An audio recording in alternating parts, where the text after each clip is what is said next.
사랑하는 여러분, 주님의 은혜와 평강이 삶에 함께 하시기를 바라고 축복합니다. 오늘 말씀은 에스라 7장 1절에서 10절입니다. 우리가 이번 주간에 에스라서를 묵상을 이제 하고 있는데, 에스라서는 성경을 이렇게 쭉 넘겨보면, 우리가 성경 어떤 책을 딱 보면 이 책의 앞뒤로 뭐가 있는지를 한번 보는 습관은 되게 필요합니다. 이 성경이 어디쯤 있나 이걸 이제 늘 유심히 봐야 갑자기 뭐 어디 얘기해도 거기를 찾아가죠. 저도 이제 예전에 기억해 보면 갑자기 호세아 이름, 아모스 이름 어디 있나, 미가 이름 도대체 어디 있나, 스가라 이름 뭐 어디 있나 그랬었거든요. 근데 단지 위치를 아는 것을 넘어서 이 성경의 위치는 굉장히 중요한 의도를 가지고 있습니다. 그냥 아무데나 순서를 정한 건 아니거든요. 가나다 순이 아니잖아요. 의도를 가지고 위치를 하고 있거든요. 에스라서는 성경을 쭉 넘겨보면 사무엘상하, 열왕기상하, 역대상하 그 뒤에 나옵니다. 그리고 에스라서 뒤에는 느헤미야, 에스더 그렇게 역사서가 다 끝나거든요. 근데 느헤미야나 에스더나 길지 않습니다. 요 에스라, 느헤미야, 에스더가 긴 역사서 뒤에 짤막짤막한 역사서의 한 부분이거든요. 그리고 그 뒤에는 이제 완전 다른 장르가 되는 욥기, 시편, 잠언, 전도서 같은 이제 시가서, 시문서가 뒤에 나옵니다. 그러니까 이것은 구약 성경 역사서의 마지막 부분에 나오는 이 에스라서가 역사적으로 큰 역사서 세 개를 딱 끝내고 나온 이 에스라서가 뭘 말하는지가 이제 있는 거죠. 그 의도가. 그래 이게 뭘 말하냐 딱 보면 70년 포로기를 마치고 돌아온 그 백성에게 하나님이 뭘 지금 원하고 계시는가? 이게 거기에 있습니다. 사랑하는 여러분, 이게 뭐냐면 성전 재건이죠. 그게 에스라서가 말하고 있는 중요한 내용입니다.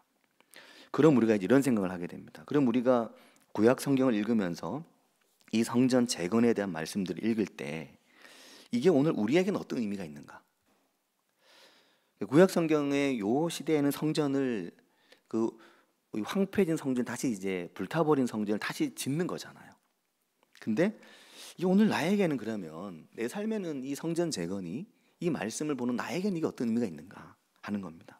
우리는 지금 성전이 불탄 것도 아니고 그러니까요. 또 이 삶을 내 삶에 적용할 때 이 말씀을 어떻게 적용해야 되나, 어떤 의미가 있나. 사랑하는 여러분, 오늘 우리의 삶에서 성전을 재건하고 성전을 건축하고 이게 어떤 말인가? 그 말은 오늘 우리의 삶에 하나님의 성전된 몸, 또 주님의 몸된 교회로 존재하는 교회, 이것을 잘 세워가는 것입니다. 약간 이중적이죠. 왜냐하면 우리 몸이고 성전이라고 주님 그러셔가지고 몸을 세우는 건 결국 내 삶을 세우는 거고, 또 교회를 세우는 것도 잘 보면 잘 세워진 또 잘 세워져 가는 하나하나의 몸이 마치 벽돌 하나처럼, 창문 하나처럼 그 몸들이, 그 성도들이 모여서 교회가 세워지는 거거든요. 우리가 잘 아는 고린도전서 3장 16절은 너희는 너희가 하나님의 성전인 것과 하나님의 성령이 너희 안에 계시는 것을 알지 못하냐. 이 바울 사도가 고린도 교회에 한 말이거든요. 여러분이 하나님의 성전이고 여러분 안에 성령이 계신 걸 알지 못하는가? 그걸 묻습니다. 성령이 계시기 때문에 어떤 큰 뭔가 성령이 계신 뭐 징조가 있고 이런 게 아니고 이미 하나님의 영이 너희 안에 내재하심을 내주하고 계심을 모르느냐라는 거죠. 너희 몸이 하나님의 성전이라 그 얘기를 하는 겁니다. 또 17절에 보면 고린도전서 3장 17절은 누구든지 하나님의 성전을 더럽히면 하나님이 그 사람을 멸하시리라. 하나님의 성전은 거룩하니 너희도 그러하다. 너희의 몸이 하나님의 성전된 그 여러분의 몸이 얼마나 중요한 건가 그걸 얘기하거든요. 이 말씀이 어떤 뜻인가 하면 그 몸이, 그리고 그 몸이 지난 1회 동안 아까 찬양도 있었지만 그 7일을 살아가는 삶의 자리가 그게 곧 교회인 거죠. 성전인 거죠. 몸이 성전이니까 그냥 몸만 그냥 붕 띄워서 성전이고 나머지 다 아무것도 의미 없는 게 아니고 내 몸이 살고 내 몸이 먹고 내 몸이 생각하고 그 모든 환경이 그게 다 교회로 관계되어 있는 겁니다. 너희 삶도 중요하고 또 반대로 보면 내가 그렇게 성전이듯이 내 곁에 있는 사람도 성전인 거죠. 함께 있는 교회 지체들도 성전의 한 중요한 한 부분도 성전입니다. 그 되게 중요합니다. 그러니까 덜 중요한 성전이 없고 나는 중요한데 너는 별로 안 중요하고 이런 게 아니잖아요. 그것을 말씀합니다. 그러니까 우리가 에스라서를 함께 읽으면서 교회를 생각하고 우리 자신의 삶도 함께 생각해야 됩니다. 그러니까 어떻게 하면은 나의 삶을 하나님 기뻐하시는 성전으로 세워갈까? 이 생각이 매우 중요하죠. 어떻게 하면 나의 교회를, 우리의 교회를 하나님 기뻐하시는 주님의 몸된 그 교회를 우리가 이루어갈 건가? 여기에 생각을 딱 맞추는 게 하나님 엄청 기뻐하시겠죠. 복된 인생이 됩니다. 근데 이번 주간에 저는 이 에스라서를 읽으면서 아마 성도님들께서도 그러셨을 거라고 생각되고 또 새벽에도 계속 강조했던 부분이기도 해서 저는 이번 주간에 4장 4절, 6장 22절이 굉장히 은혜가 많이 됐습니다. 4장 4절, 6장 22절인데 기원전 586년에 성전이 완전히 불탔거든요. 유다가 완전히 망하고 586년입니다. 성전이 완전히 불타버렸죠. 포로는 그 이전에도 순차적으로 포로가 이제 끌려갔습니다. 벌써 뭐 10년 앞에 포로로 잡혀가고 또 포로 잡혀가고 그러다가 이제 성전이 완전히 불탔죠. 그게 586년인데 그러고 70년 만에 516년이거든요. 그때 성전을 다시 완공합니다. 그런데 이 두 번째 성전을 완공하기까지 시간이 무려 20년이 걸리죠. 그 성전 하나 이렇게 그리 크지 않은 건물을 짓는데 20년이나 걸렸던 이유는 중간에 16년이나 공사가 중단됐었거든요. 중단된 이유는 대적자들 때문이었습니다. 대적자들이 유다인들의 마음을 약하게 만들어 놓았죠. 성전 공사의 의지를 꺾어버렸습니다. 그게 중단을 했는데 그게 4장 4절입니다. 4장 4절에 보면 이로부터 그 땅 백성이 유다 백성의 손을 약하게 하여 그 건축을 방해했다. 그렇게 말하거든요.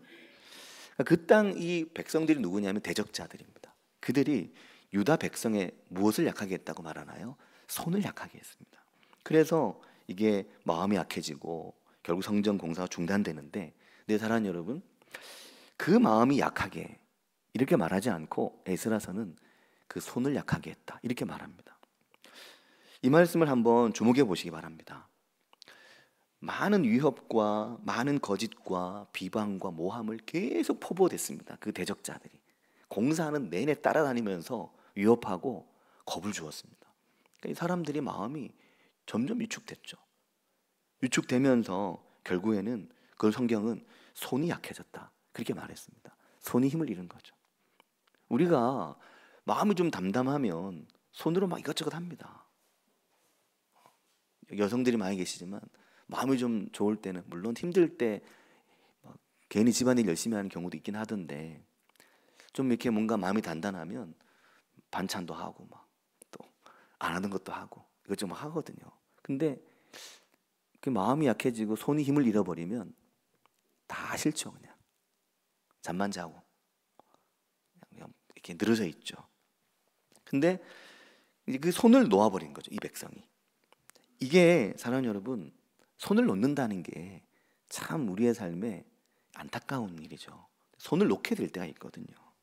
근데 대적은 늘 손을 놓게 만듭니다. 대적은 이제 그 땅의 백성들, 그 아수르의 북이스라엘 멸망과 함께 이주했던 이주민들 그들이었는데, 근데 우리의 삶으로 보면 우리의 삶에도 우리의 삶을 끊임없이 손 놓아버리게 만드는 일들이 있습니다. 일도 있고 또 사람이 그걸 하기도 합니다. 가까운 사람이 하기도 하고 별 관계 없는 사람이 하기도 하고 여러 가지 돌발적인 일들이 우리로 하여금 손을 놓아버리게 하기도 하거든요. 그러면 온갖 마음의 소리에 에워싸여서 꼼짝달싹을 못합니다. 예전엔 내가 안 이랬는데 이렇지 않았는데 갑자기 아무것도 하고 싶어지지 않고 할 수 없게 되는 거죠. 손발이 묶여버리는 겁니다. 약간 두려움에 이 올가매어져서 아무것도 못하게 되는 겁니다. 그렇게 이 성전 공사가 중단됐죠. 이게 우리의 삶으로 환산하면 우리가 하나님의 성전 만들어가는 일을 대적은 마귀 사탄은 중단시키는 겁니다. 그렇게. 근데 사랑하는 여러분 생각해 보시기 바랍니다. 이 유다 백성이 이집트의 그 노예의 땅에서 나온 것도 하나님 앞에 성막을 세우고 하나님의 말씀을 받고 거룩한 하나님의 백성이 되기 위한 광야의 여정이었거든요. 그리고 이제 바벨론 그 70년 포로기를 마치고 그 포로의 삶을 청산하고 다시 그 삶의 자리로 돌아온 것도 하나님의 성전을 세우는 것이었습니다. 하나님과의 그 깊은 하나님 임재 가운데 그 하나님과 동행하는, 우리를 창조하신 하나님의 그 창조의 뜻을 따라 살아가는 정말 그 기쁨과 즐거움과 감사함의 인생을 살아가기 위한 것이었거든요. 이 중요한 일이 중단이 된 거죠. 그래서 사랑하는 여러분, 이번 주간에 유난히 눈에 들어온 구절은 제자리라는 말이었습니다. 제자리, 제자리, 제자리. 그 제자리란 말이었거든요. 제자리에 건축하라. 이건 이제 그 좌표 찍어가지고 딱 여기 해야 돼, 이런 뭐 개념이라기보다는 그 원래의 자리, 그 원래의 자리 건축하라는 건데, 이 말을 볼 때마다 저는 한 인생에 그 하나님의 창조하신 하나님의 뜻과 하나님의 의도가 있는 그 제자리, 때로 거기에서 멀어지고 그 좌표를 잃어버리고 길을 잃어버렸을 때 그 자리에 다시 그가 서도록, 그 자리에 다시 내가 서도록 세우는 거죠. 5장 15절, 6장 5절, 6장 7절에 보면 5장 15절에는 제자리에 건축하라 하매, 6장 5절에는 하나님의 성전 안 각기 제자리에 둘지니라, 6장 7절에는 하나님의 이 성전을 제자리에 건축하게 하라. 제자리, 제자리, 제자리, 요즘 5장 6장에 3번이나 반복돼 나옵니다. 제자리에 성전을 세우라.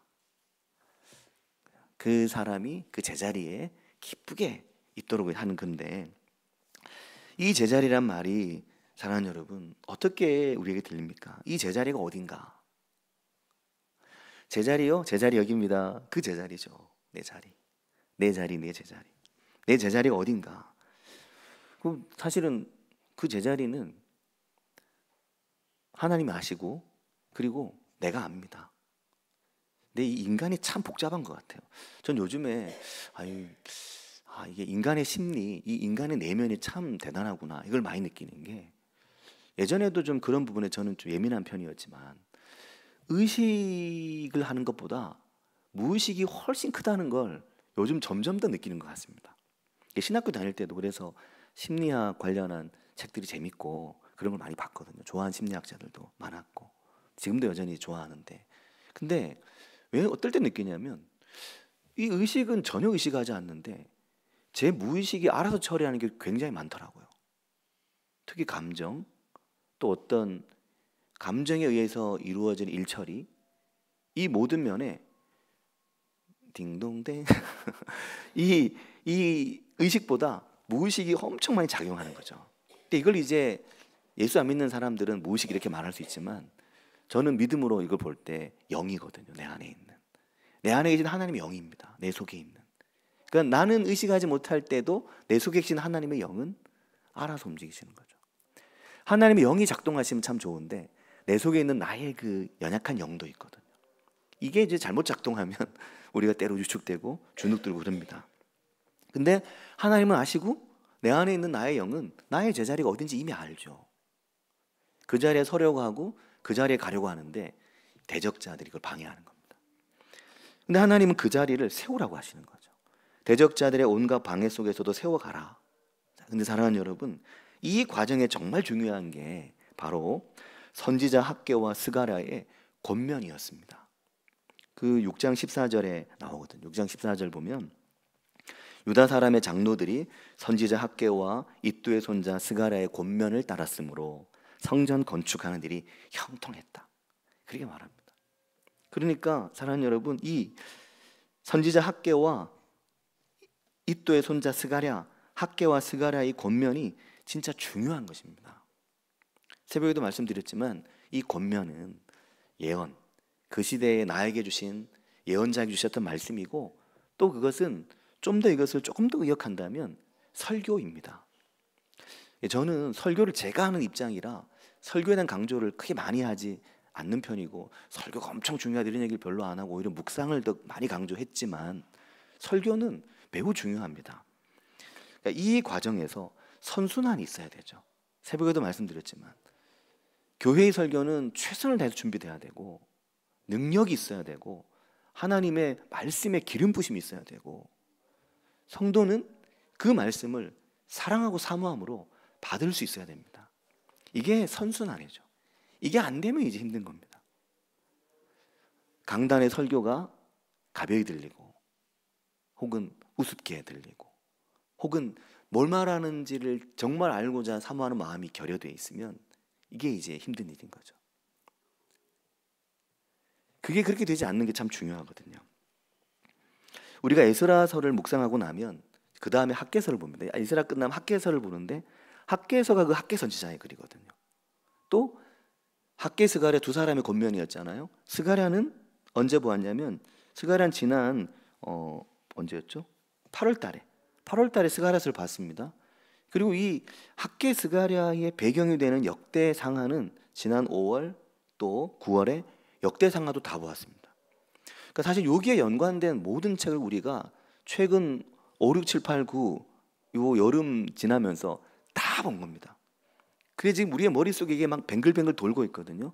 정확히 뭔지가 잘 안 잡히지만. 오늘 방송을 여러 번 하시네요. 그러니까 최근 몇 개월 사이에 집중돼서 읽은 게 참 은혜입니다. 근데 그들 학개와 스가랴를 통해서 하나님께서 계속 하신 말씀은 성전을 세우고 성전 재건을 완료하라는 것이었습니다. 근데 그 말씀, 그 권면에 그 유다 백성의 지도자들과 백성들이 귀를 기울이고 그 말씀을 따라간 거죠. 그러니까 성전 건축의 일이 형통한 겁니다. 그래서 설교자의 설교의 사명에 대한 무게는 매우 무거울 수밖에 없습니다. 이게 가벼우면 교회의 꼴이 이제 엉망이 되는 거죠. 그건 당연히 무거울 수밖에 없고, 또 그것을 무겁게 너무 무거워져 가지고 고사하지 않도록 그걸 협력하고 돕는 성도의 역할도 매우 중요합니다. 그게 매우 중요하거든요. 선순환이 이루어져야 됩니다. 자, 그래서 이제 어떻게 되냐면 결국 이제 그 권면에 귀를 기울였죠. 그걸 받아들였죠. 형통하게 됐잖아요. 그랬더니 그 손이 약해진 유다인들의 그 약해진 손이 힘이 있어진 겁니다. 이걸 계속 손으로 연결합니다. 6장 22절에 보면 6장 22절에 즐거움으로 이레 동안 무교조를 지켰으니 이는 여호와께서 그들을 즐겁게 하시고 또 아수르 왕의 마음을 그들에게로 돌려 이스라엘의 하나님이신 하나님의 성전 건축하는 뭐라고 합니까? 손을 힘있게 하도록 하셨음이었더라. 결국 그 학개와 스가랴의 하나님 주신 그 말씀의 강력한 권면이 성전을 건축하다가 중단되어 버린, 손이 힘을 잃고 손 놓아버린 그들이 다시 손에 힘이 들어간 겁니다. 이거 해야 되겠다. 다시 그 마음이 생긴 거죠. 그냥 생긴 게 아닙니다. 그냥 있다가 좀 이제 갑자기 찬바람 씩 불어오니까 생긴 게 아니고, 봄에 이렇게 막 아지랑이 피고 막 뭐가 초록초록하게 나오니까 생긴 게 아닌 겁니다. 그 권면이었죠. 그들 안에 즐거움이 일어나게 되고 그들 안에 즐거움이 회복됐습니다. 그리고 그 배경에는 이 부분도 중요한 것 같더라고요. 왕의 마음이 돌아섰는데, 왕의 마음이 그 백성의 온갖 그 대적자들 거짓에 돌아섰던 그 왕의 마음이 이제 그 유다인들을 성전을 건축하고자 하는 그들을 향해서 마음이 돌아섰습니다. 그래서 뭐라고 말하냐면 왕의 마음을 그들에게로 돌리셨다. 왕의 마음을 그들에게로 돌리심으로 그 힘을 얻었죠. 그래서 결국 대적자들을 이기게 됩니다. 그리고 하나님의 성전 건축하는 그 손을 힘있게 하신 거죠. 사랑하는 여러분, 그렇게 하나님의 성전 공사가 마무리됩니다. 성전이 세워진 거죠. 근데 사랑하는 여러분, 그러면 이제 됐잖아요. 성전 다시 지었으니까. 그럼 다 끝났잖아요. 근데 이게 끝이 아니었습니다. 그걸 잘 보여주는 에스라서의 구조가 그거죠. 1장부터 6장까지 성전이 완공이 딱 됐습니다. 그럼 이제 다 끝났잖아요. 근데 이제 시작입니다. 7장을 펼치니까 이제 에스라 이름이 나오는 거죠. 이게 에스라서인데 에스라 도대체 어디가 있는 거야? 6장까지 에스라가 안 등장하거든요. 7장이 되니까 그제야 에스라 이름이 나옵니다. 왜 에스라서는 이 짧은 10장의 성경을 기록하면서 에스라 이름이 7장에 가서 이제 나올까요? 이게 의미 있다고 생각되거든요. 많은 방해와 어려움 속에 나름 성전 공사를 완공했을 때 이제 다 지었어, 다 됐어. 이제 자 시작이다. 이제 다 이렇게 다 끝난 게 아니고 이제 달려갈 길이 있다. 이제 또 하나의 시작이다. 그게 어떤 건가요? 더 성숙한 그리스도인의, 장성한 그리스도인의 삶으로의 출발입니다. 더욱 장성한 그리스도인의 하나님과 함께하는 더 온전하고 더 기쁨으로 충만한 삶으로의 출발인 거죠. 이전에는 없었고 이전에는 경험하지 못하고 상상도 못했던 하나님과 함께하며 하나님의 그 기이한 손에 도우심을 얻는 삶으로의 출발인 겁니다. 그게 시작된 거죠. 그래서 에스라서 7장을 보면 1절에 딱 이렇게 얘기하잖아요.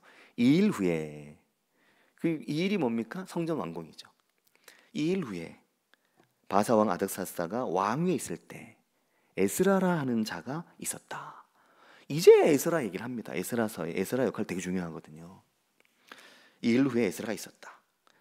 자, 그에 대해서 족보를 보면 길게 이야기, 어디서 이렇게 길게 소개하는 족보가 어디 있습니까? 별로 없거든요. 굉장히 깁니다. 아주 길게 에스라 누구 해가지고 16대선까지 오잖아요.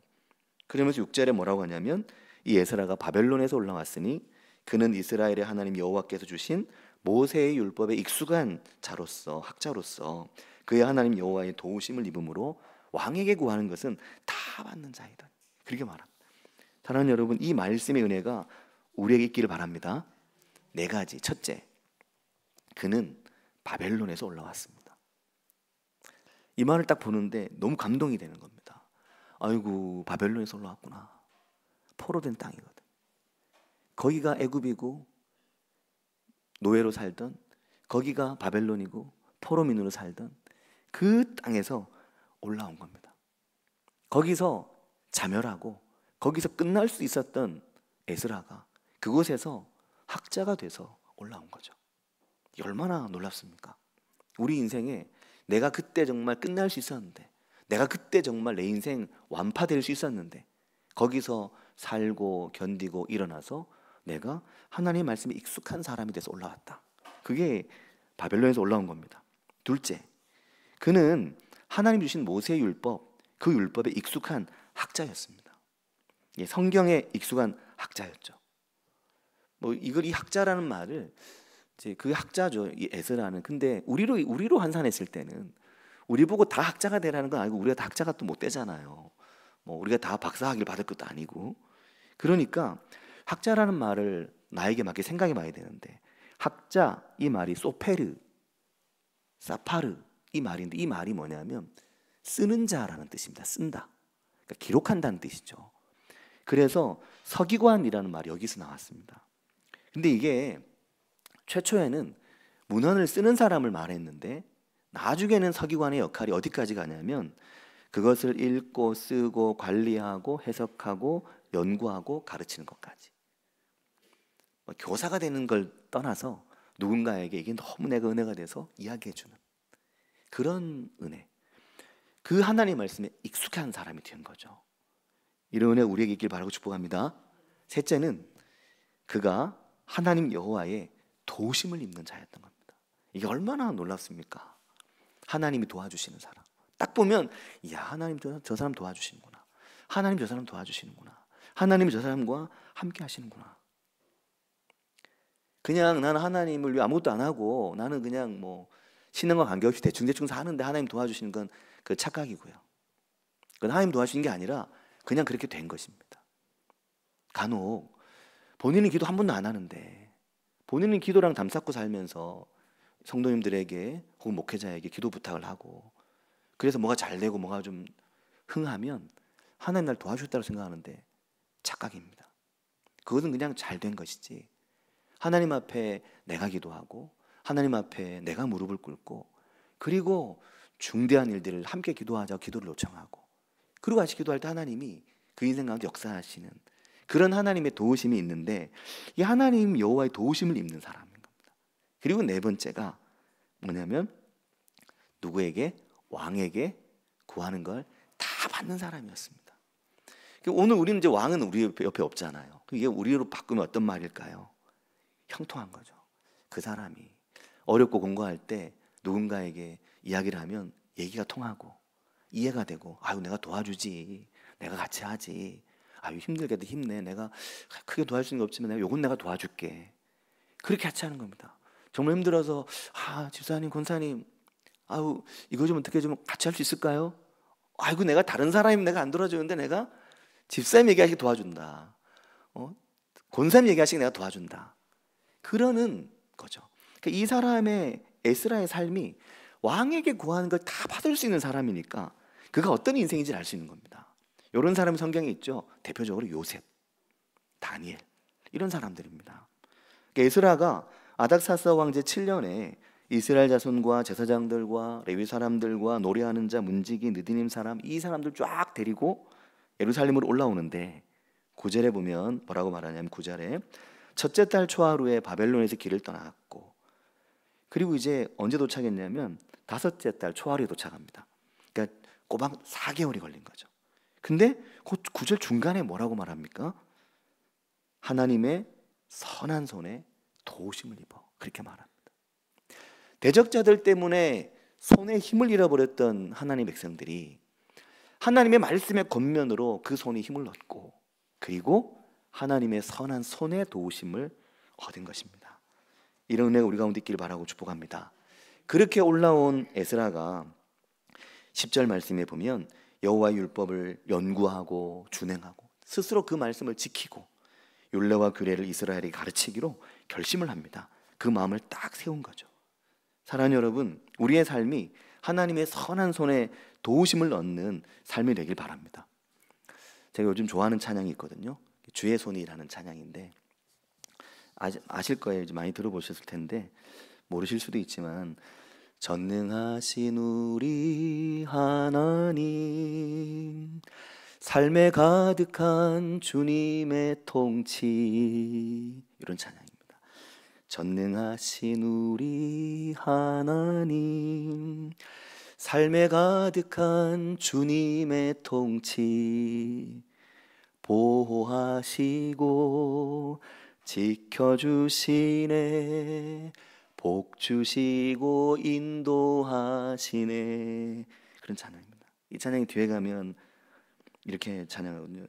주의 손이 붙드시네 흔들리는 우리의 삶을 주의 손이 붙들어 주신다는 겁니다. 흔들리는 우리의 삶을 그리고 주의 손이 고치시네 상한 우리의 마음을 그 깨지고 상한 마음을 주의 손이 고치신다는 거죠. 하나님을 우리를 붙들어 주신다는 겁니다. 그 은혜가 우리에게 있길 바라고 축복합니다. 근데 사랑하는 여러분, 그 은혜로 나아가는 두 번째 장르를 에스라서가 말하고 있잖아요. 이게 중요합니다. 제가 같이 신앙생활 하면서 이렇게 보면 인생에도 주기가 있듯이 신앙생활에도 주기가 있거든요. 신앙이 막 좋다고 계속 좋은 건 아닙니다. 때로는 주유도 해야 되고 휴게소도 만나고 좀 해야 되잖아요. 때로 이게 주춤할 때도 있거든요. 때로는 슬럼프를 겪기도 합니다. 그 슬럼프가 뭐 큰 문제가 있어 슬럼프를 겪는 게 아니에요. 뭐가 크게 잘못된 것도 아닙니다. 왜냐면 찾아보려면 별로 찾기도 어려워요. 물론 정말 큰일이 있어서 그런 경우도 있습니다. 근데 신앙이 이렇게 굴곡이 있거든요. 근데 이 굴곡이 최소화되는 사람들이 있습니다. 그들에게는 공통적인 특징이 있거든요. 어떤 특징이 있을까요? 그들은 일정하게 하나님의 말씀과 함께 합니다. 습관적으로, 의지적으로 늘 제가 교회 홈페이지에 새벽 말씀 올리고 새벽 말씀 보내드릴 때 밴드에 올리고 이제 보내드리지 않잖아요. 이제 어르신들이 그거 하나서 서운한 분들이 몇 분 계셔가지고 몇 분에게 또 보내드리기도 하는데 근데 밴드에 올라가면 늘 보면 첫 번째 열어보는 분이 있습니다. 거의 첫 번째 열어보죠. 임경희 집사님. 임경희 집사님 모르실 거예요. 왜냐하면 그 관리자가 아니라서. 근데 저는 두 사람, 세 사람 열어보기 시작하면 누가 보나 들어가 봅니다. 그럼 이제 딱 보는 분들이 있어요. 강덕영 목사님도 거의 뭐 1, 2번을 다투는 분이 그 시간에 끼어 있는 거죠. 강 목사님이. 그리고 또 이제 앞부분에 항상 보시는 분들이 있습니다. 몇몇 분이 계셔요. 하나님의 일정한 말씀이 신앙생활의 낭만을 벗어나게 합니다. 신앙생활을 낭만적으로 할 수 없는 거죠. 신앙생활을 멋스럽게 할 수 없는 겁니다. 왜냐하면 인생이 치열한데 어떻게 신앙생활을 낭만적으로 할 수 있겠습니까? 낭만을 넘어서, 처음에 단순하고 또 뭔가 아름다운 순종, 내가 아름답게 순종했다, 이걸 넘어서 더 강해지고 더 단단해지려면 일정한 말씀으로 훈련이 돼야 됩니다. 연단이 돼야죠. 그렇기 때문에 말씀의 빈곤, 말씀의 가난은, 그 말씀이 오는 길이 사라지는 인생은 누구나 마귀 사탄의 밥입니다. 사단은 낭만적인 신앙의 멋을 가진 사람이 단단한 하나님의 군사가 되는 걸 원하지 않는 거죠. 방해합니다. 그렇게 되지 못하도록, 중도하차하도록, 중간에 내려놓도록, 중간에 그만두도록, 시험 들도록 온갖 대적을 통해 그 사람의 신앙을 좌초시키죠. 난파선을 만드는 겁니다. 그렇게 되지 않으려면 억지로 꾸역꾸역 버티고 의지로 버티는 것으로 절대 못합니다. 유일한 길은 하나님의 일정한 말씀에 사로잡혀서 그 일정한 길로 말씀과 기도 가운데 살아가는 거죠. 그때 그 손이 강해집니다. 그 은혜가 우리에게 있길 바라고 축복합니다. 같이 기도하겠습니다. 학자 에스라와 같이 하나님 말씀 앞에 일정한 사람은 절대 안 무너집니다. 안 쓰러집니다. 안 넘어집니다. 내가 하나님 앞에 신앙적인 슬럼프나 신앙적인 위기나 어려움을 겪고 있다고 생각될 때는 반드시 내 삶에 하나님의 말씀의 통로, 하나님의 말씀의 길 점검해 보아야 합니다. 나는 하나님 말씀과 살아있는 관계 속에 있는가? 이건 누군가 은혜로운 말씀을 해줘서 되는 게 아닙니다. 그것은 그때 필요한 일이지만 일정한 하나님 말씀, 그 성실함이 내게 있는가? 내가 성실하게 기도하는 사람인가? 그게 우리의 신앙의 2라운드, 그 신앙의 2막을 결정짓습니다. 정말 하나님의 군사가 될 것인가? 낭만적인 그리스도인이 될 것인가? 이걸 결정합니다. 그 은혜가 우리 가운데 있어서 하나님의 손에 붙들리는 인생 우리가 살아갈 수 있기를 같이 한 목소리로 기도하겠습니다. 하나님 아버지 감사합니다. 주님, 우리들이 하나님 앞에 믿음과 말씀에 견고히 서고 하나님의 말씀에 붙들린 믿음의 사람, 신앙의 사람, 말씀의 사람 될 수 있도록 주님 우리를 도우시며 주님 우리를 인도해 주시기를 주님 원합니다. 하나님 아버지, 우리 인생이 낭만적인 신앙, 그저 멋있어 보이는 신앙이 아니라 그리스도의 군사로, 그리스도의 사람으로, 하나님의 사람으로 설 수 있도록 주님, 우리가 그 말씀에 붙들릴 수 있도록, 그 말씀에 결단 있는 사람들 될 수 있도록 하나님 아버지, 우리가 하나님 앞에서 충실한 하나님의 충성스러운 그리스도인을 설 수 있도록 아버지 하나님, 우리에게 말씀의 연단과 기도의 자리를 새롭게 해주시기를 주님 원합니다. 아버지 하나님, 오늘 고난과 아픔 중에 일이 있습니까? 주님 앞에 온전히 믿음으로 서게 도와주시고 인도해 주시기를 주님 원합니다. 아버지 역사해 주시옵소서. 주님 기름 부어주시기를 주님 원합니다. 하나님 아버지, 은혜와 사랑을 감사드립니다. 주님, 이 위대한 믿음의 사람 에스라, 바벨론에서 올라오고 하나님의 말씀에 붙들리며 그 말씀에 익숙하고 하나님의 선한 손이 도우시는, 누구에게 구하는 것을 받을 수 있었던 이 위대한 믿음의 사람의 그 삶의 결을 저희들이 닮아가고 본받기를 주님 원합니다. 하나님 아버지, 오늘 우리의 삶에서 주님, 이제까지 저희들이 낭만적인 신앙생활, 그저 멋스러운 신앙생활을 해왔다면 주님, 이제는 주님 앞에서 그리스도의 군사로, 하나님의 군사로 세워지기 위해서 주님 말씀으로 연단되고 기도로 훈련되는 그런 그리스도인들이 될 수 있도록 인도해 주시기를 주님 원합니다. 하나님 아버지, 그 고난의 길을 지나오고 그 역경의 길을 지나오고 그 눈물의 길을 지나오고 그 아픈 가시밭길을 밟고 지나서 피투성이가 되어서도 살아있으라고 말씀하시는 그 하나님의 말씀을 따라 주님, 이제껏 인도하신 하나님, 이후에는 우리들이 하나님의 군사로, 그리스도의 군사로 설 수 있도록 더 단단해지고 더 강해지는 그 손이 힘이 있는 하나님 백성들 될 수 있도록 주님 인도하여 주시옵소서. 예수님의 이름으로 기도합니다. 아멘.